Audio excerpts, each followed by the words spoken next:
Hello and welcome everybody to The Loop, episode 6. I am your host, Joe Dunbar of Starin in North America, and with me as always is my co-host, Louis Robinson of UK and Midwich fame. And Louis, you're in a remote location with some guests today. What do you got cooking? What's going on with you, my friend? I am in a very special place today, Jay. So usually, obviously, we're coming to you live from my home man cave. But today I've been invited down here by Phil Waterhouse to the Shure Experience Center. And honestly, mate, it's been a great trip. I've had my little celebrity moment with a little Emmy award, which weighs a ton. So I double-handed that one. But Phil, how are we doing, mate? Thanks for inviting me down. We're good. And if you want to see the Emmy, Louis has got the Emmy on his socials. So check them out. But yeah, we'll have to put that. Nice to bring Louis in because this is probably one of the nicest showrooms in the UK. Anybody who comes down, you walk through the corridor, one window, you've got Monument, where the Great Fire of London started. Then you've got the Shard. Then through another window, you've got London Bridge. So it's a really cool space with some pretty cool kitting as well. It's awesome. Not just the Emmy. It's not just the Emmy. It's cool to get it and it's cool to get the photo, but the kit here as well. That's the main fame of the visit. But when I come visit, we're going to have to go there because I can check off quite a few things off the list in one visit, it sounds like, which is really awesome. What's in the Experience Center? If somebody comes to visit, I mean, obviously you guys have a decent podcast set up there. We're fans. I'm always using my SM7 or my MV7 microphones. But what if somebody comes visit? Do you have the UC stuff set up there? Do you have the music stuff? What's the kind of particulars in that space? Yeah, so obviously we're in the podcast suite here, which is the new suite using the SM7 DBs that you're using. We've got 4 different spaces set up from small, then growing right the way through to a 54-seat conference room, if you like. So starting in that big space, we've got in the ceiling, we've got the MXA 920 ceiling tile microphones, but we've also got it set up for voice lift using our MXM5 ceiling speakers. The voice lift enables then person at the front to talk, activates the speakers the furthest point away, but also then that person right at the back of the room can speak, ask a question, person at the front can hear it through the speakers at the front, but also then out through video conferencing, we can get into Teams or Zoom, and then everybody in the room is active with everybody who's either remote or in the space. So that's a really cool space.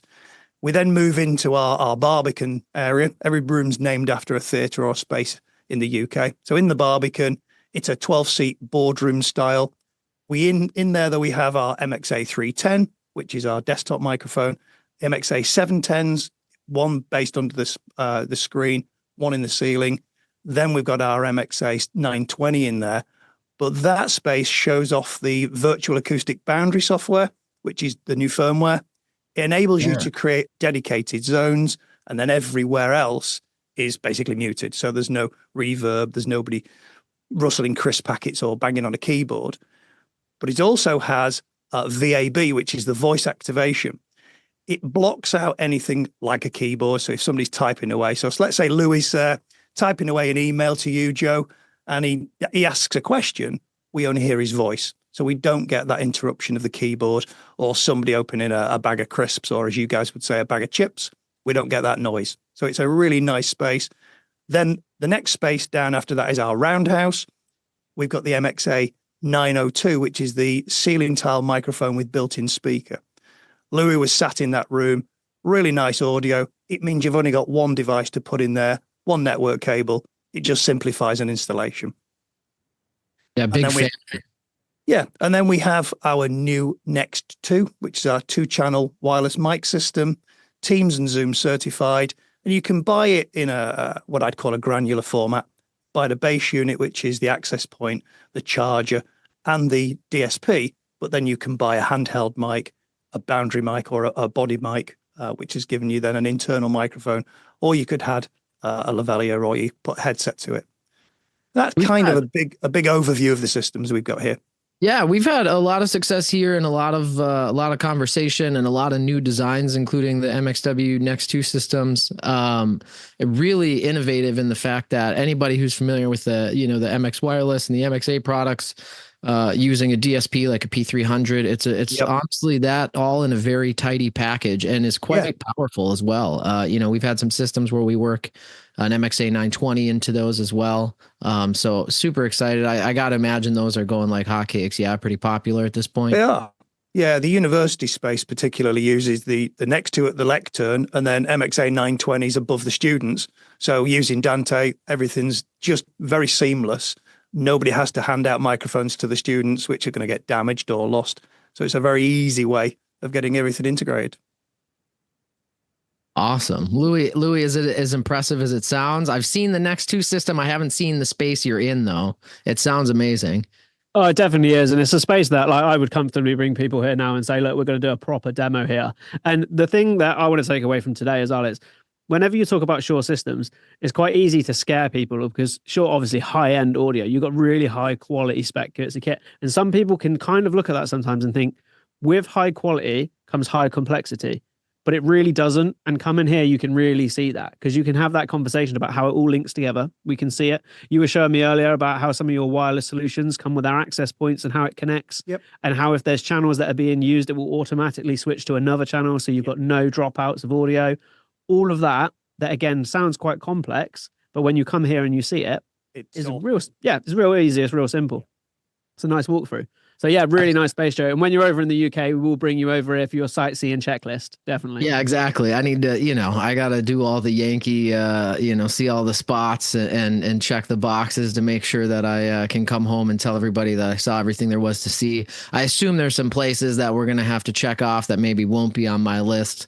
Maybe show me some of the real sides of London, Yeah, we can find that. There's a very old English pub around the corner, the Shipping. Take you for a pint. Yes. I can't wait. I can't wait, you guys.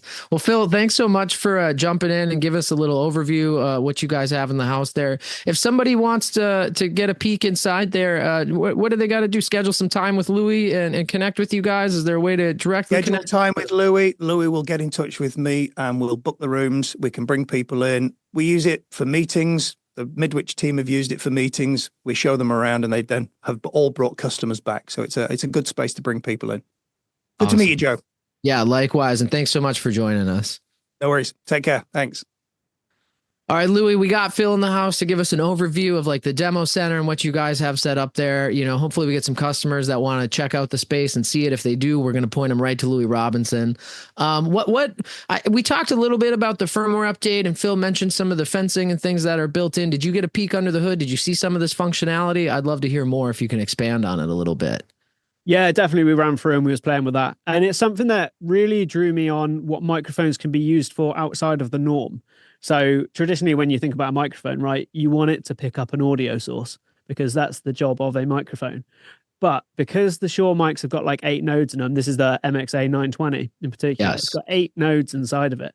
And those nodes are effectively different, let's say, spaces within the meeting room, right? So it gives a node and it picks up a different area. You can use those nodes to eliminate areas of the room. So let's say you've got like glass running down one side of the room, or you've got a door at one board and you've got like a bit where someone could bring coffees and teas and things like that. You can eliminate those nodes. So none of that is going to be heard. None of the reverb from those spaces are going to be heard. No one in that space is going to be heard. So you can use those microphones in reverse of what they're actually meant to be used for to make sure that everyone who needs to be picked up is picked up really clear and nothing's going to get in the way. So outside of that keyboard tap-in where I am, because you need to hear me and my keyboard's in front of me, we can also eliminate the person bringing in drinks or eliminate some of the reverb that's coming off of the glass wall that everyone has nowadays. And me and Phil were actually talking about one of the deployments that they've done where the room itself has a glass ceiling. It has a glass wall each side and it has some doors that come in exactly where the camera would be facing. And they've gone in and they've designed the microphone to effectively say, that's a door, that's a door. That way there is going to be a high level of reflection area.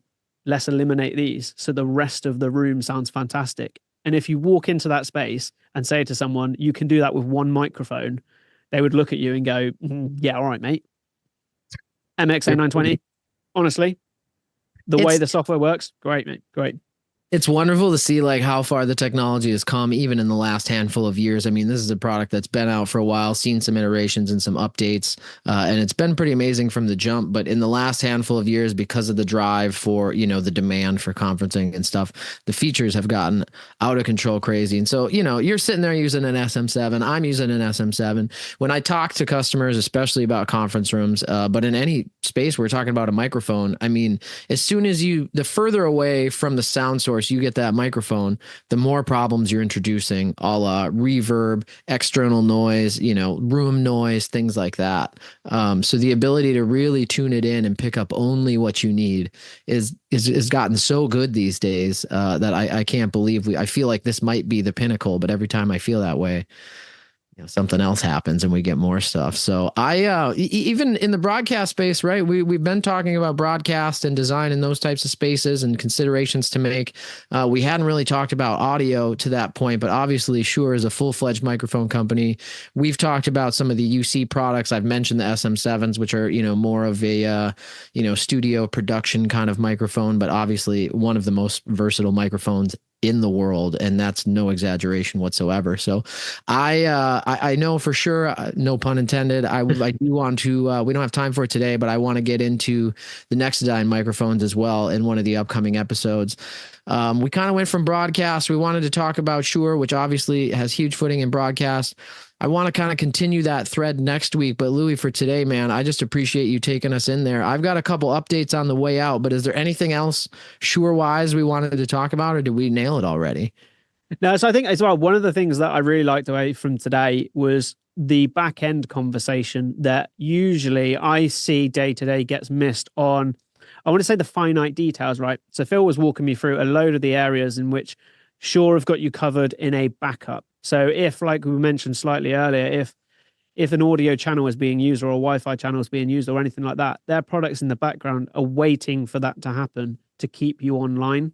It's little things like that coming here and seeing it in action. Going back to my point earlier, it all sounds very technical and it all sounds like people would go, oh, this sounds like we're getting a bit too heavy here. It just does it, and it just makes it work easy and simply. And it's very important. The last thing you'd ever need is for a channel to be used and it just drop out and it just stop and it not work, right? Because then everyone's battering around trying to find it. What a nightmare. Come into the center and seeing things like that being demoed and to talk about things like that. And the guys here have made it really simple and easy to understand. Yeah, well, 100%. That's it, mate. I appreciate it, man. Check out for all the folks listening or watching, check out the Shure Audio Institute. You can go there for InterSystems Integrator, sign up for an account, get your certifications, and learn more about the lines and the products we've talked about here and otherwise, if you haven't already. Louis, I got a couple of quick updates, man, just some brief ones. First of all, I know Neat dropped a new firmware update, and they're continuing to improve some of their. I got some notes. Hold on, I got to check it. I know they added. Yeah, their framing boundary. They made some improvements on the framing boundaries, was one of the big check boxes, and they're continuing to prove microphone usage between the Neat pad and your Neat product that you have on the other end. So if your Neat products don't have updated firmware, make sure you go get that to play with all the latest features and functions. And the other thing I had to talk about last week, or last episode, I should say, I teased a Logitech product launch, but couldn't say anything. It's finally out and launched, the Logitech Extend. I don't want to try and squeeze it all into a 2-minute soundbite or anything, because you could certainly deep dive into these products. But for in the short version of it, it's like a more streamlined, more improved version of the Logitech Switch. And it's not exactly the same product. It serves a similar function. It's like an updated version of that. The Logitech Switch still exists and does serve a different purpose as well if you need a couple more connections. But check out the Logitech Extend. Well, I'm sure we'll talk about it in another episode as a new product, but I just wanted to point the people that way. Man, anything on your side of the pond before we jump out? No, well, there's quite a lot actually coming off the back of the latest trade show I went to, but I'm going to keep this for another episode because we could talk, right? We're trying to keep these short and snappy and sweet. And I think I've got a lot in today from the Shure Center. This isn't an advert for Shure, obviously. We've been talking about a lot of stuff here that's just really important when it comes to audio. And just dialing back slightly onto your Neat piece too. It's really cool to see that they're starting to use that pad as an extended microphone, because the closer you can get your source to that microphone, the better that audio is going to be, right? So it's really, really important. Well, I appreciate it, man. Way to tie that together. That was fantastic. Well, from us here in the U.S., man, and on the Starin side, Louis in the U.K. with Midwich, we want to thank you all for joining us on this episode of The Loop. Make sure to tune in next time. We'll be sure to keep you guys in the loop.